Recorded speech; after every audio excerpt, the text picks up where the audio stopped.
Amor, Espíritu Santo, amor del Padre y del Hijo, inspíranos siempre lo que debemos pensar, lo que debemos decir, cómo debemos decirlo, lo que debemos callar, cómo debemos actuar, lo que debemos hacer para gloria de Dios, bien de las almas y de nuestra propia santificación.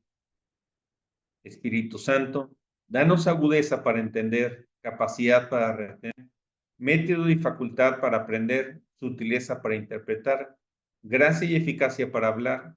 Danos acierto al empezar, dirección al progresar y perfección al acabar. Amén.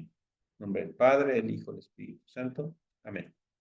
Bueno, queridos hermanos, pues el día de hoy empezamos el segundo de los mandamientos.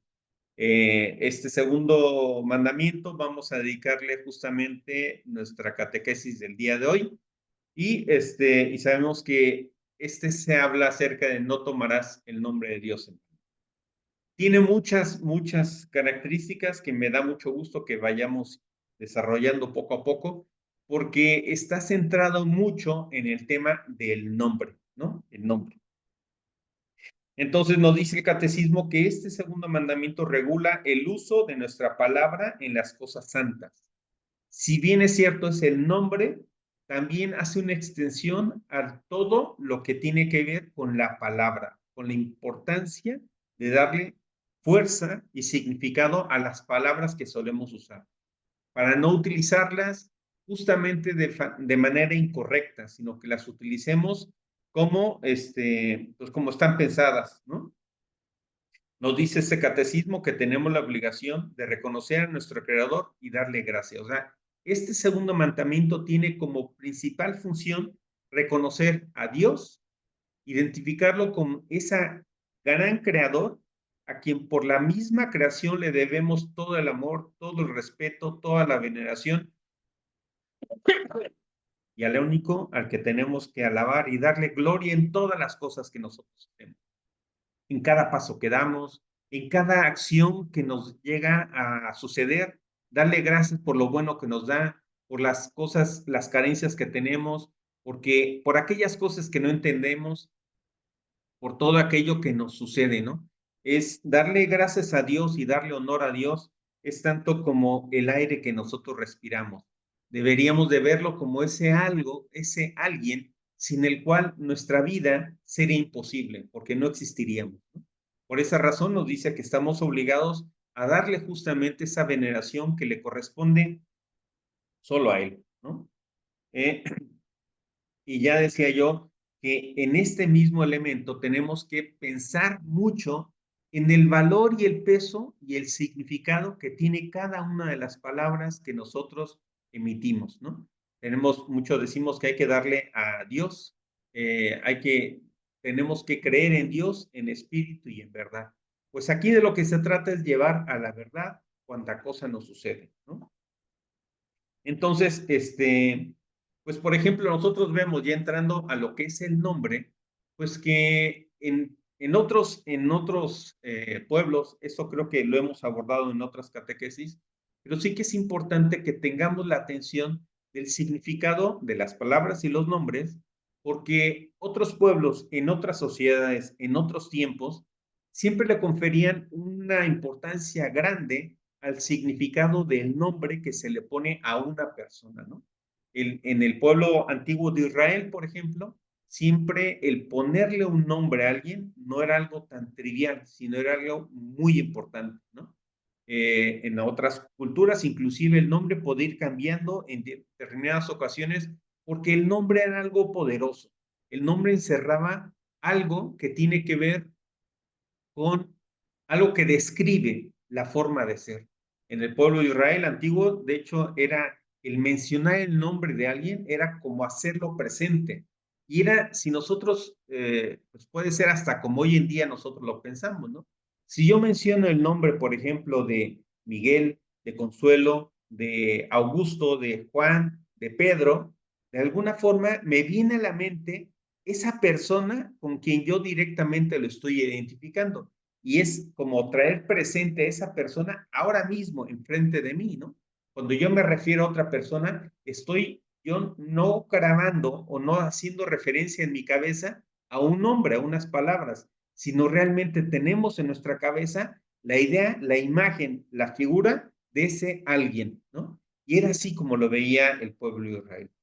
Entonces, por esa misma razón, es que ese significado del nombre tenía algo en particular. Por ejemplo, nosotros podemos ver que a lo largo, inclusive Dios mismo utilizaba este elemento de hasta cambiarle el nombre a algunas personas para darle la importancia y el peso de las cosas que tenía, ¿no? Por ejemplo, Abraham cambió su nombre, Dios le cambió su nombre para Abraham, ¿no? Para hacerlo el padre de todos los pueblos, ¿no? Pedro, ¿no? Por ejemplo, podemos verlo en segundo, en el Nuevo Testamento, como Jesús le cambia el nombre, su nombre era Simón, ¿no? Y Jesús le cambia el nombre a Pedro, a Cefas, ¿no? Porque era como la piedra, ¿no? La piedra angular en la cual iba a descansar su iglesia, ¿no? Era la piedra importante. O también algunos podían pensar que ese mismo nombre de piedra es porque era muy obstinado, ¿no? Entonces, así vemos Eva, ¿no? Por ejemplo, Eva es la madre de todos los vivientes. Entonces, todo este significado es importante que nosotros lo tengamos en cuenta. Más adelante volveré al nombre, al tema de los nombres, pero lo que sí que es importante es que nosotros tengamos presente la gran responsabilidad que tenemos cuando se le asigna un nombre a alguien. Hemos perdido justamente esa costumbre, pero muchas de las veces ese nombre siempre encierra un significado de algo. Por ejemplo, viene a mi mente que en los pueblos prehispánicos, pues comúnmente, concretamente, hablando del Valle de Anáhuac, en aquellos culturas como la azteca, pues el nombre podía llegar a cambiar 2 o 3 veces a lo largo de la vida según fuera progresando el niño y conforme le iban viendo cuáles eran las características de esa persona, pues su nombre se iba adecuando para reflejar más precisamente ese talante, esa forma de ser que describía mejor esa persona, ¿no? Hoy en día, por ejemplo, podemos pensar que alguien se puede llegar a interesar más en el significado de las palabras. Alguien le pueden poner como nombre, por ejemplo, esperanza, ¿no? Caridad, ¿no? Estos nombres que reflejan como ese significado de algo que se anhela, ¿no? Y la intención es como que pudiéramos estar vinculando una característica para con una persona. El caso del nombre de Dios, pues no puede ser de menor forma, ¿no? Porque el caso de Dios, cuando Él revela su nombre al pueblo de Israel, a mí me parece sinceramente algo impecable, o sea, algo de una importancia maravillosa, ¿no? Porque en todos los casos, quizá tal vez nuestros nombres reflejan algo, significan alguna cosa, ¿no? Quizá tal vez inclusive es más claro cuando nosotros hablamos de nuestros apellidos, casi siempre estos se han formado a lo largo de la historia, pues como un origen de dónde viene uno. Por ejemplo, si alguien es López, pues es que es el hijo de Lope, ¿no? Si alguien es Rodríguez, es porque es hijo de Rodrigo. Si alguien tiene, y así, ¿no? Así vamos nosotros eh, identificando cuál es como que nuestro nombre o el apellido tiene implícito el origen de dónde viene, ¿no? O sea, como que una justificación de dónde llegó. Y muchas de las veces así se formaron los nombres, así se formaron los apellidos. Pero en el caso de Dios, su nombre es que tiene una importancia muy grande. El pueblo de Israel, de hecho, entendió muy pronto que su nombre tenía que ser algo tan respetado, tan importante, que no se atrevían siquiera a mencionarlo. ¿Por qué? Pues porque, como dije hace un momento, cuando nosotros mencionamos un nombre, es como hacerlo presente, es como tenerlo enfrente de nosotros, ¿no?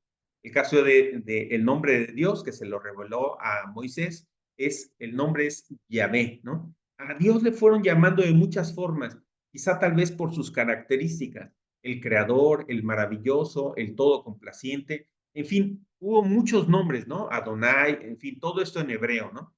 Pero el nombre, su nombre, escrito en hebreo, que es Yahvé, Yahvé significa literalmente el que es, ¿no? O sea, yo soy el que soy, ¿no? Algunas inclusive traducciones de la Biblia ponen el nombre de Yahvé, el nombre de Dios, como el que soy me manda, ¿no? O sea, qué interesante, qué maravilloso es el nombre de Dios, porque Él no necesita ninguna justificación. No tiene que decir de dónde viene, simplemente es, ¿no? Yo soy el que soy. Eso significa Yahvé, ¿no?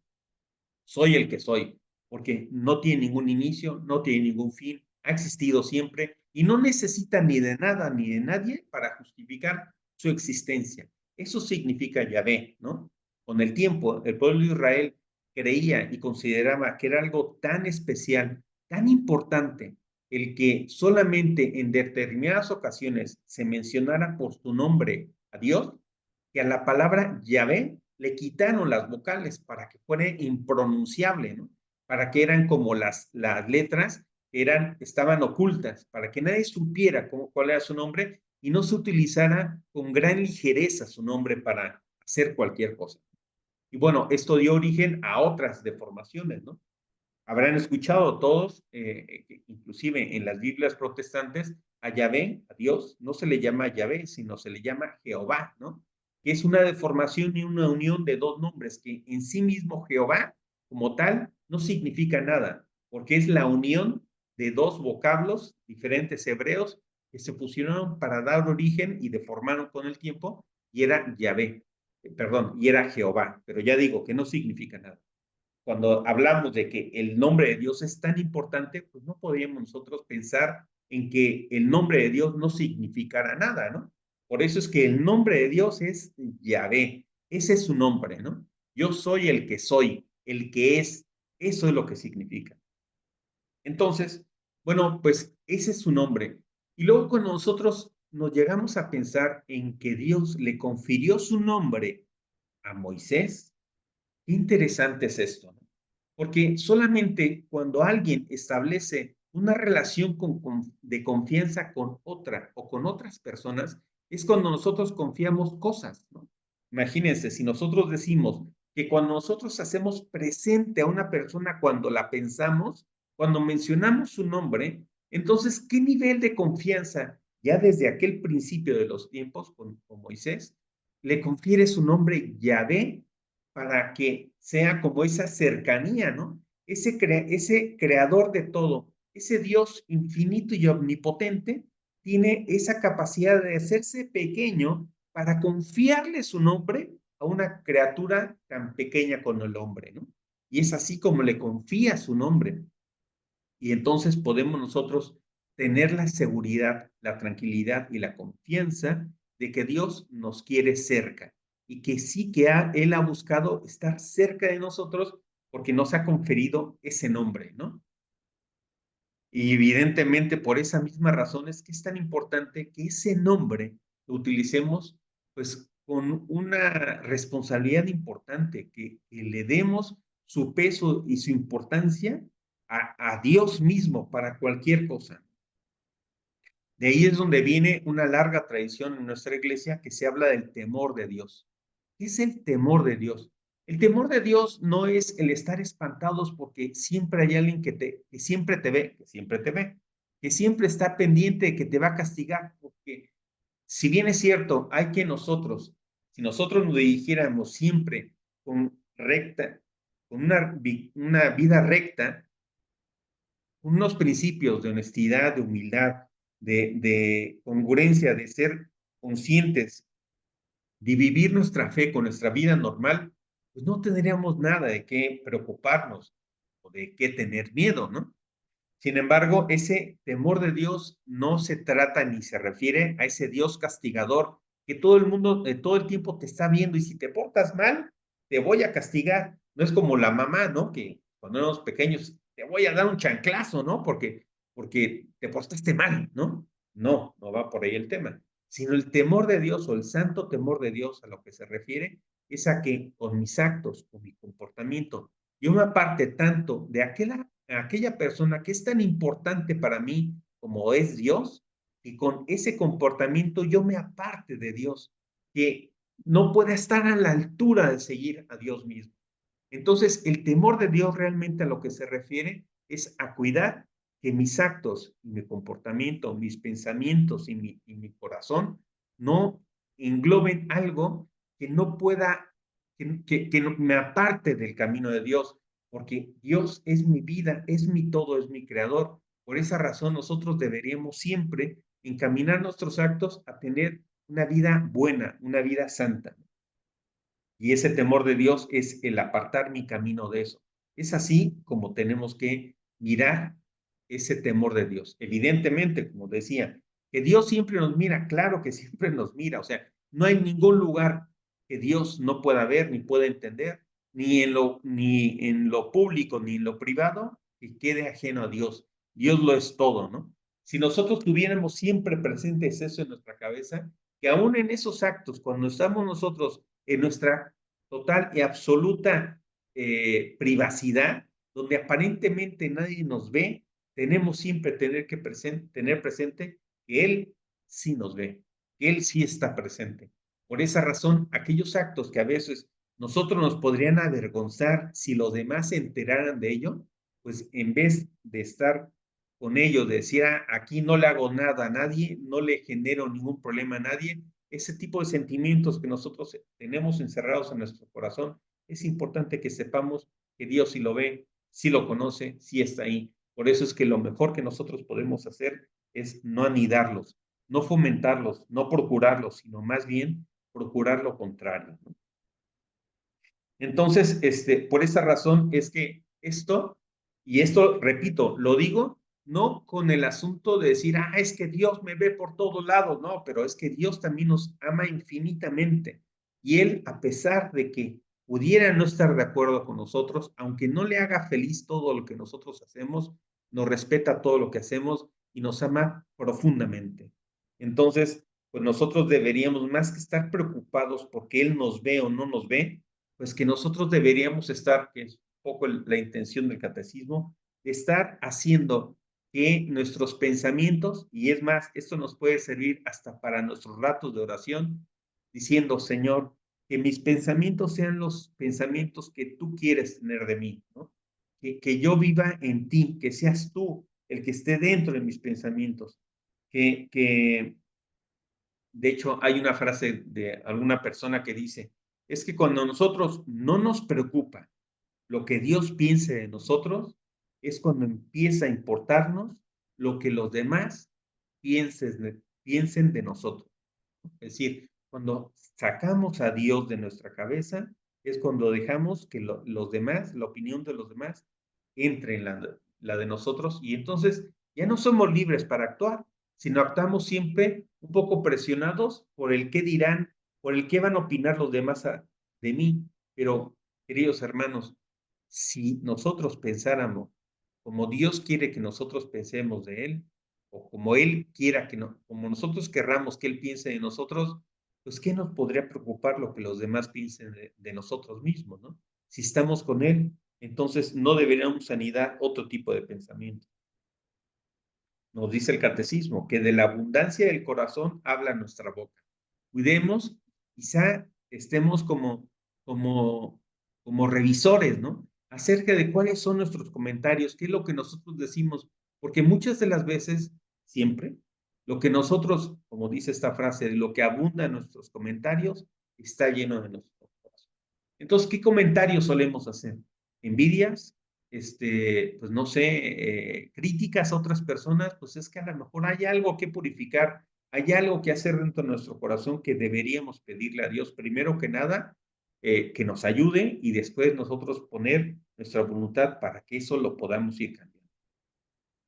Nos dice el catecismo que los gestos también son importantes. O sea, eso que a veces estamos en la misa o estamos en la iglesia y pasamos enfrente del Santísimo, es que el arrodillarnos enfrente del Santísimo es que tendrá que ser una práctica común de nosotros, porque es una forma de respeto, es una forma de poder reconocer clara y físicamente que Él es nuestro Señor dueño de todo lo que existe, ¿no? Y bueno, puede haber muchos otros actos de reverencia a quien sea, ¿no? Pero el hacer esa inclinación, ese arrodillamiento delante del sagrario, pues es que no puede pasar de largo.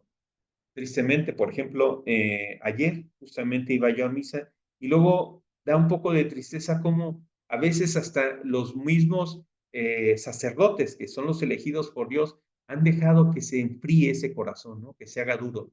y a veces tristemente vemos que en la misma celebración de misa ellos mismos llegan a pasar enfrente del sagrario ya sin hacer, ya no digo un arrodillarse delante del Santísimo, sino siquiera una reverencia. Por eso es que es importante pedir por nosotros, sí, por los más cercanos, pero también por esas personas elegidas por Dios, para que llene y encienda la llama de su corazón y que puedan ser un ejemplo para poder llevar esa palabra allá a esos lugares donde sea. Es común que alguien dice, no, no, no, pero es que yo mi fe la vivo conmigo misma y en lo privado, que nadie me vea. Y sí, es cierto, o sea, Jesús muchas de las veces decía y hacía crítica de los fariseos, ¿no? Y les decía que pues eran como que hacían el exterior para que la gente les aplaudiera, les hiciera ese tipo de gestos, ¿no? Para que dijeran, ay, qué bueno eres. Pero él decía, les decía hipócritas y les decía palabras muy duras, ¿no?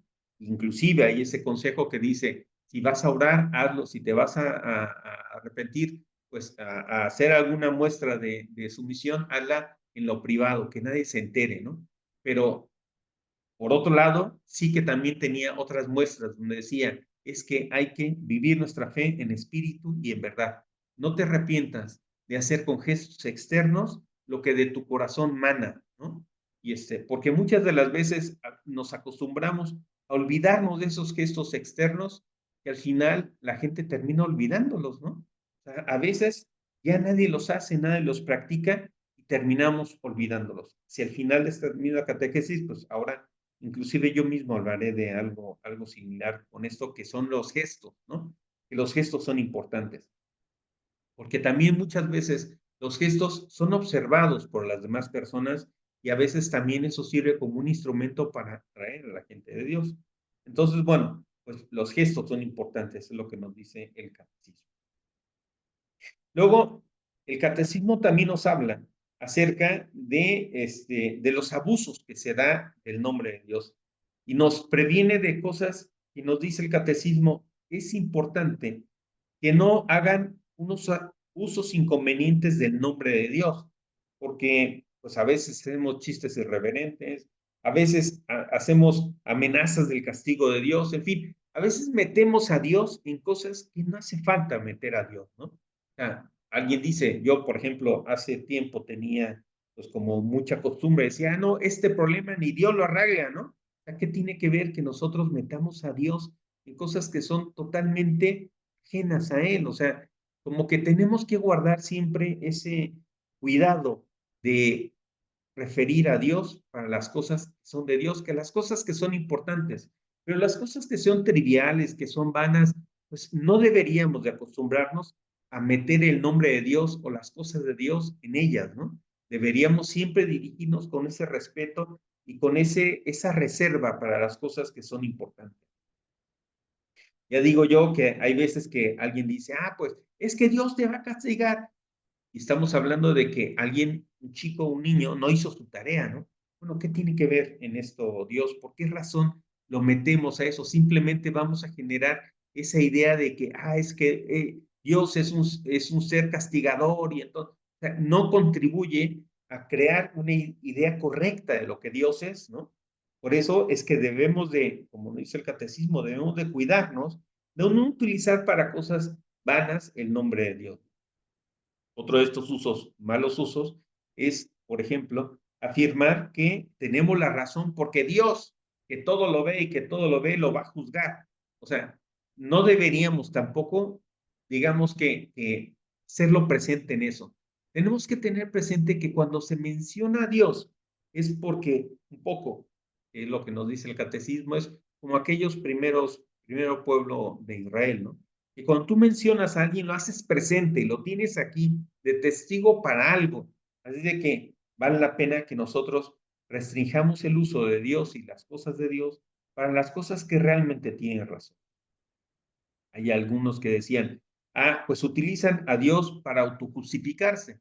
En vez de yo reconocer un error que yo tengo, pues el decir, bueno, pero es que, bueno, pues es que Dios me entiende. O sea, al final del camino, tú podrás decir lo que quieras, yo no reconozco mi error porque ya le pediré perdón a Dios, porque Él sí me entiende, yo me tengo una relación personal con él y somos muy amigos y él sí que me va a entender. Yo utilizo esto como pretexto para no justificarme, ¿no? Perdón, para justificarme y no reconocer un error y no reconocer que me equivoqué. Hay que recordar que la humildad es justamente lo que nos hace grandes. No debemos de tener miedo en reconocer los hierros que nosotros llegamos a tener, porque este tipo de cosas son las que agrada a Dios, ¿no? No es importante poner el tema de, es que por orgullo yo sé que estoy equivocado en algo, pero no quiero reconocerlo porque es que reconocerlo es mostrar un signo de debilidad. No, no, queridos hermanos. El reconocer que nos equivocamos es un signo de grandeza, de humildad que a Dios le gusta. Que siempre nosotros forjemos esa idea de que lo bueno y verdadero es bueno y verdadero y que siempre es la verdad lo que debe regir nuestros actos, de forma tal que nosotros siempre nos generemos como esta costumbre y esta práctica o fama de que somos verdaderos, de que es cierto las cosas que nosotros decimos. Entonces, por eso no debemos de poner esos pretextos de decir, Dios me entiende y por eso nos justificamos para no reconocer abierta y públicamente los errores que nosotros tenemos, ¿no? Seamos humildes en ese sentido. Y bueno, nos dice al final del camino en estos abusos del nombre de Dios, nos dice el catecismo que tenemos que ser esta es una práctica que hemos insistido en otros momentos del catecismo, que nos aseguremos que somos seguidores de Dios en espíritu y en verdad, que nuestra vida siempre hable de lo que Dios es, que procuremos que exista una consistencia, una congruencia entre la fe que nosotros perseguimos y nuestros actos, que las cosas no estén divididas, que somos de una sola pieza, que somos personas congruentes, consistentes, que lo que hablamos es de lo que está lleno en nuestro corazón y que ojalá ese corazón esté lleno de Dios y que sea el que da cuenta y da testimonio de lo que nosotros hacemos. Por la misma razón de no utilizar el nombre de Dios en cosas que no vale la pena, pues también en este elemento pues cae la parte de las promesas que se hacen a Dios.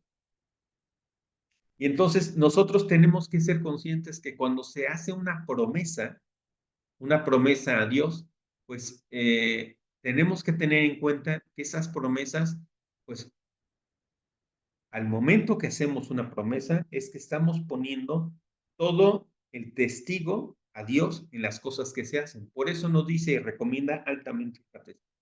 No prometas en nombre de Dios nada. Si lo que tú haces y lo que tú dices es cierto, que sea cierto, pero no tengas que no prometas a Dios cosas que igualmente son vanas e intrascendentes, ¿no? Reserva ese tipo de cosas para cosas que son realmente importantes.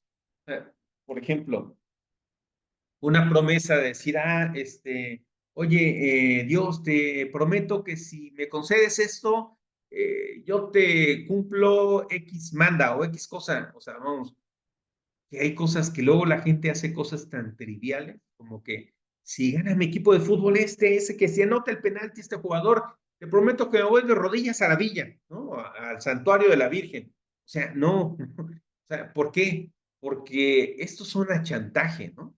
Son a chantaje de decir, pues si tú eres poderoso, haz esto. Porque ¿qué va a pasar si no sucede? ¿Significa que Dios me falló?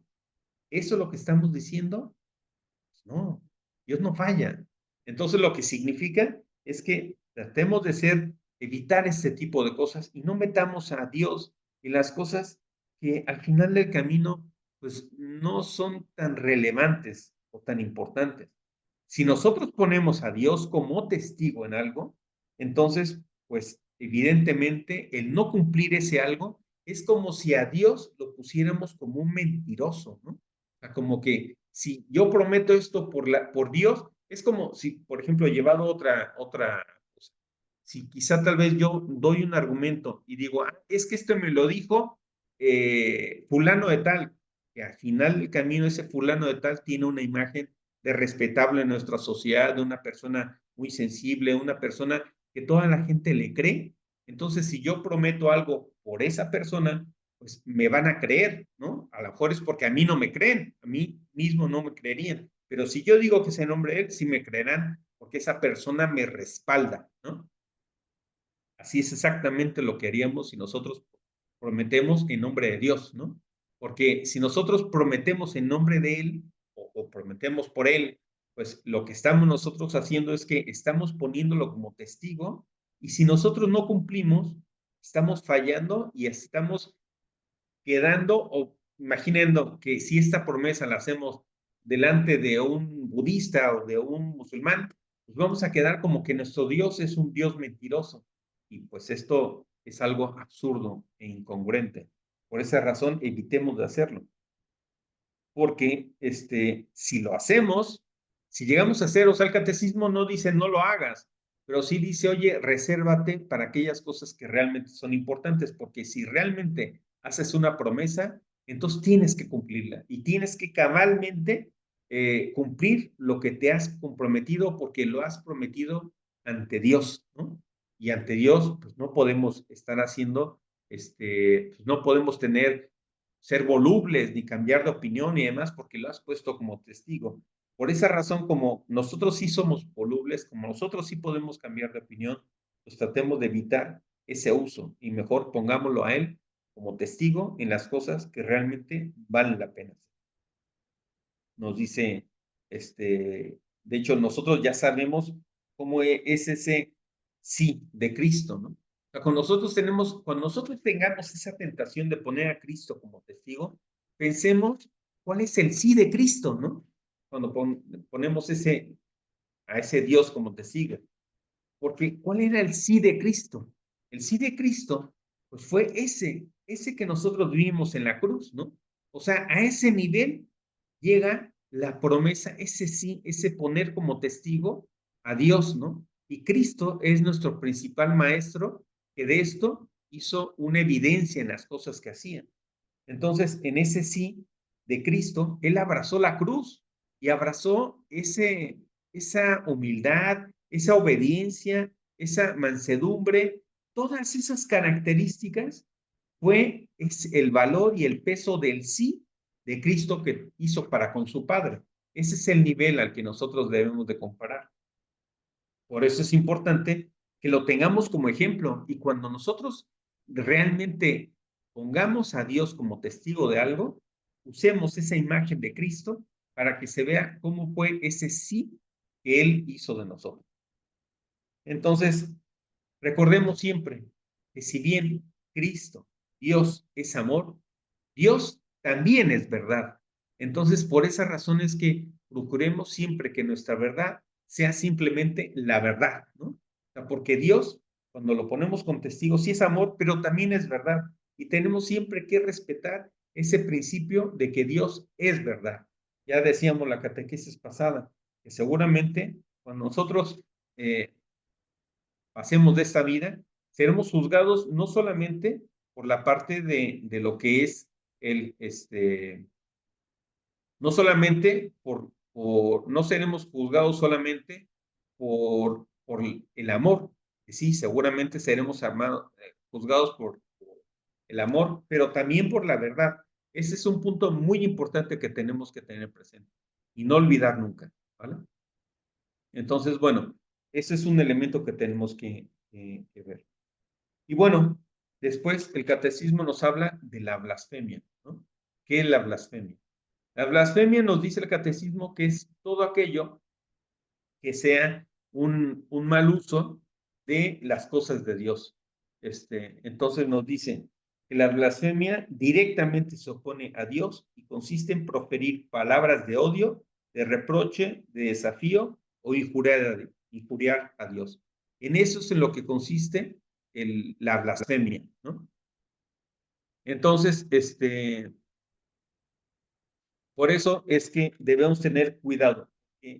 También nos dice, de hecho, en diferentes ocasiones, Dios nos hablaba, ¿no?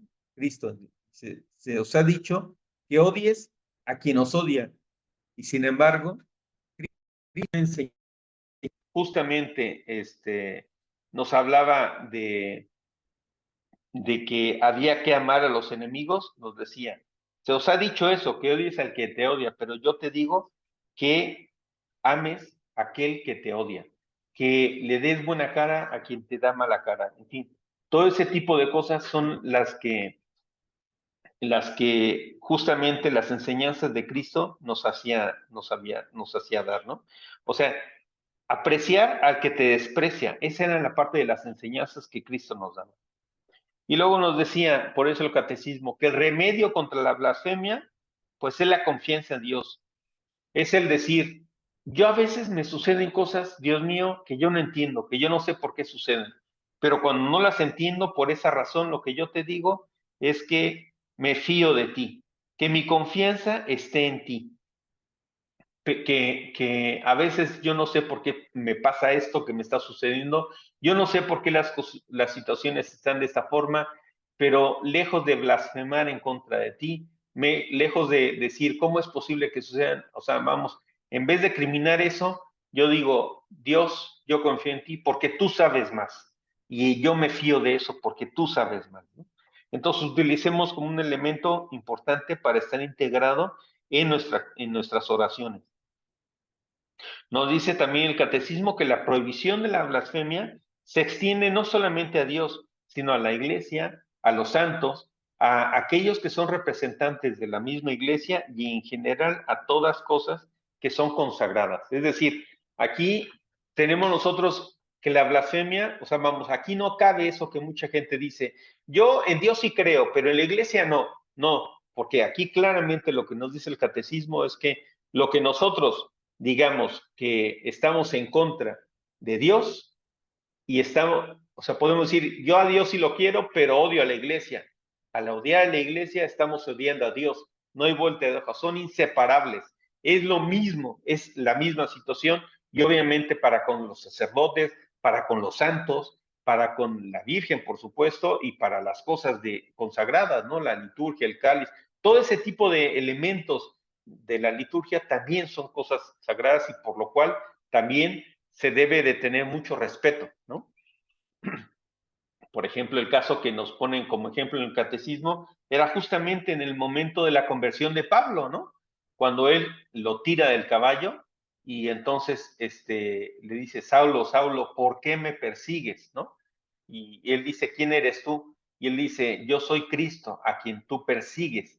Cristo, a quien tú persigues. O sea, Cristo ya había muerto, ¿no? Ya había muerto y resucitado y Pablo estaba persiguiendo a los cristianos. Pero por esa misma razón utiliza el ejemplo, el catecismo, para decir que las cosas que son de Dios también requieren ese respeto, ¿no? Y nos dice que tenemos que tener mucho respeto con ellos.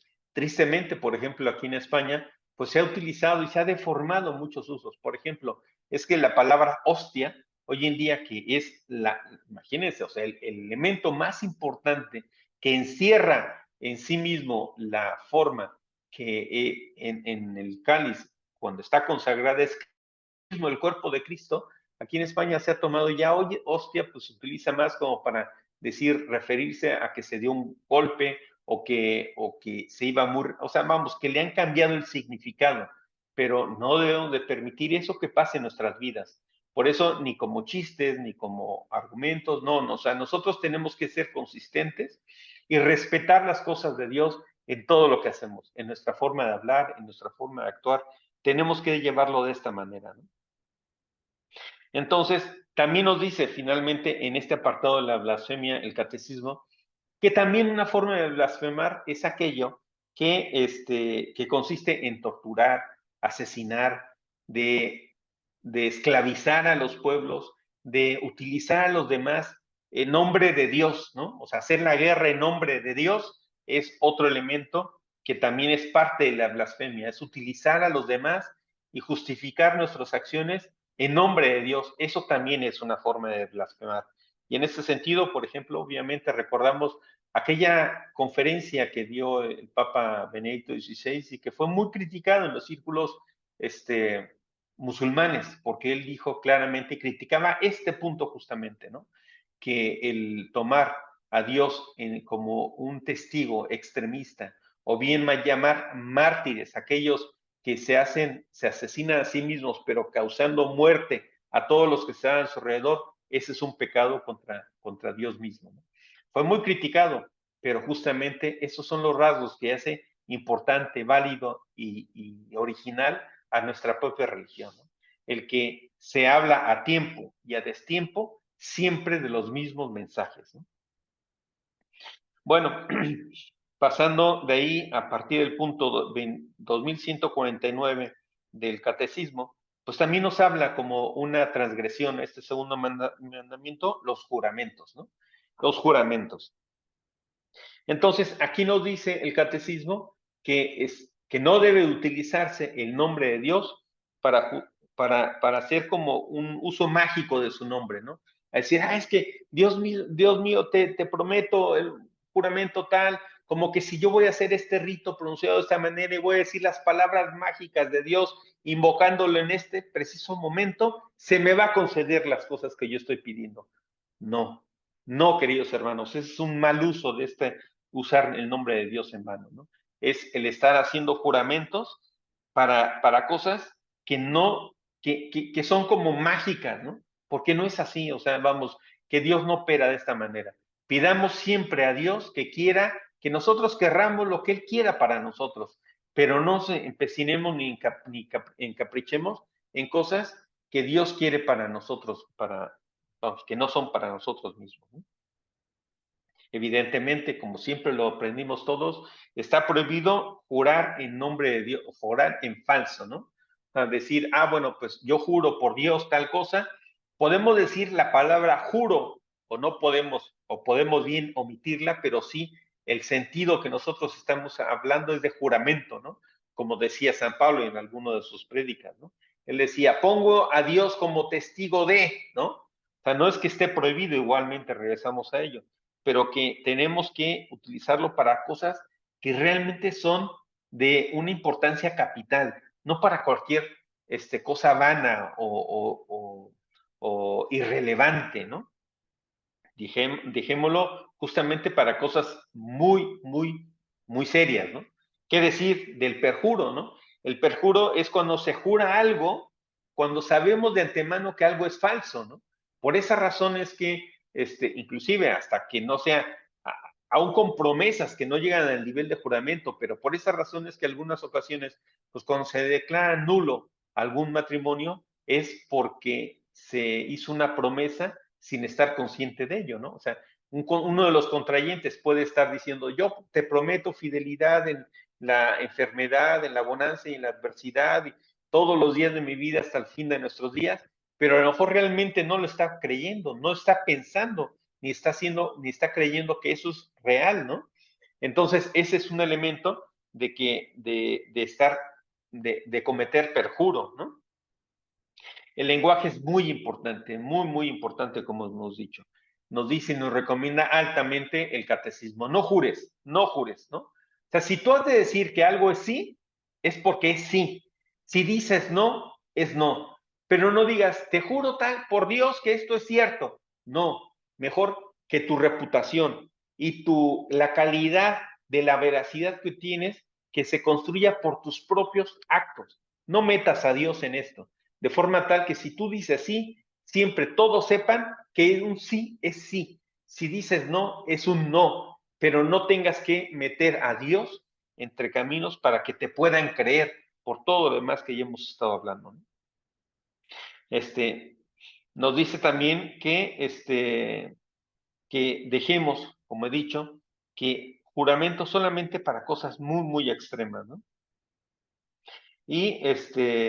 Y también nos dice que un juramento, nosotros también estamos dispensados, podemos estar exentos de jurar ante una autoridad que no está legítimamente construida, o bien, inclusive en casos donde sea un juramento que alguien nos pide hacer, pero que lo que nos están pidiendo jurar no se adecua a la verdad, o que sigue fines, o es para fines que no van para algo que está conceptualizado conforme a la verdad, ¿no?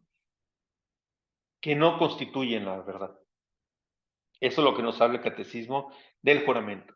Y pasamos a la última parte, que es el nombre cristiano. Y esto lo vemos desde el punto 2156 al 59. Y nos habla qué interesante es el nombre cristiano. Nos dice, tradicionalmente nosotros teníamos la costumbre, casi siempre hace tiempo atrás, a ponerle a los nombres de las personas el nombre de un santo.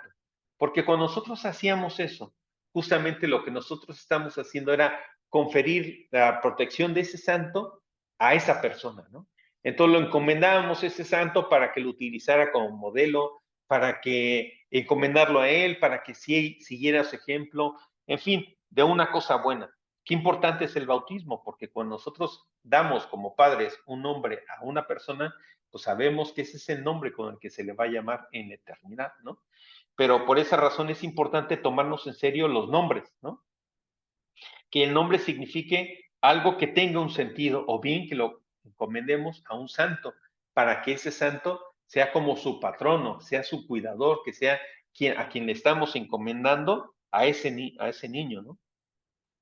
Nos habla el catecismo también de aquella vieja y bonita costumbre que había de cada vez que nosotros nos levantamos al iniciar nuestro día, cada vez que nosotros salimos de casa, cualquier cosa, nos santiguemos, ¿no? Nos persinemos.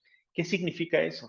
Pues primero que nada tiene dos significados. El primero de ello, que estamos invitando a Dios para que esté con nosotros en nuestra jornada. Saber que no estamos solos, que Dios está con nosotros. Y ya arrancar así el día, no importa la dificultad, no importa los problemas que tú tengas, ya el saber que no estás solo, que Dios está contigo, ya es una muy buena noticia, ya es algo muy bueno.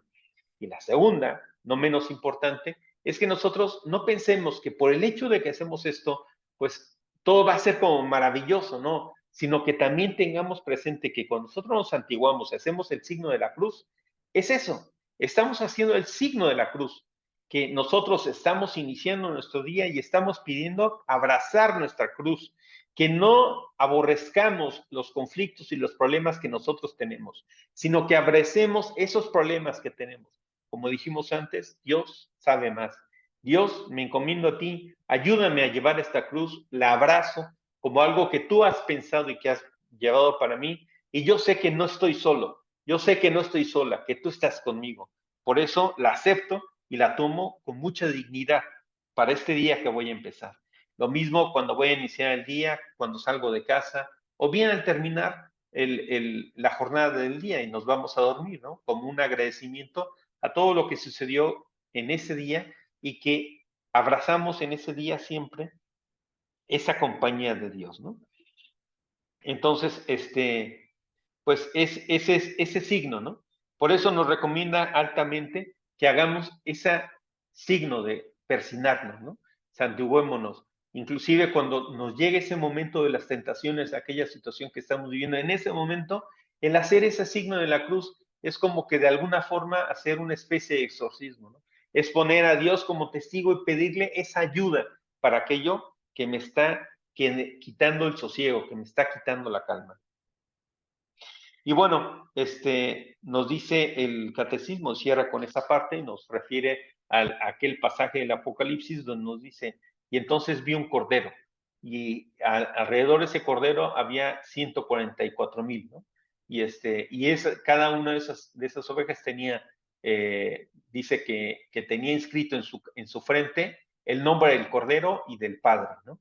O sea, lo que nos viene a decir no es que necesariamente, o sea, cuando nosotros pasemos de este mundo y estemos en otro mundo, no es que nosotros recibamos un nombre nuevo, sino que Dios hace nuevo todo lo que hace, sino que nos está diciendo que cuando nosotros tengamos a Dios, a Cristo en nuestra cabeza, la vida es como diferente, o sea, digamos, como que cuando nosotros llegamos al cielo y somos llamados por nuestro nombre, no es que tengamos un nombre diferente, sino que cuando Dios lo pronuncia, cuando nuestro nombre está en la cabeza de Dios, es porque lo hace y lo entona de forma diferente. Podrá haber 40,000 Arturos, podrá haber 20,000 Felipes, pero cuando Dios menciona mi nombre, Arturo, se está refiriendo a mí en concreto y especial, no a otros 39,999, sino a mí en concreto. Entonces pensémoslo de esa forma, que Dios hace nuevo todo lo que hace. Y Dios es bueno y Dios pide siempre que nosotros estemos con Él, ¿no? Entonces, bueno, esto es la importancia de lo que es el nombre, ¿no? Y tomar el nombre de Dios de forma correcta. y le demos el peso a las cosas que no tienen, ¿vale? Bueno, queridos hermanos, pues hasta ahí nuestra catequesis del día de hoy. A partir de ahora, pues abierto a dudas, inquietudes, preguntas y respuestas que cualquiera de ustedes tenga. Y empezamos con Liliana.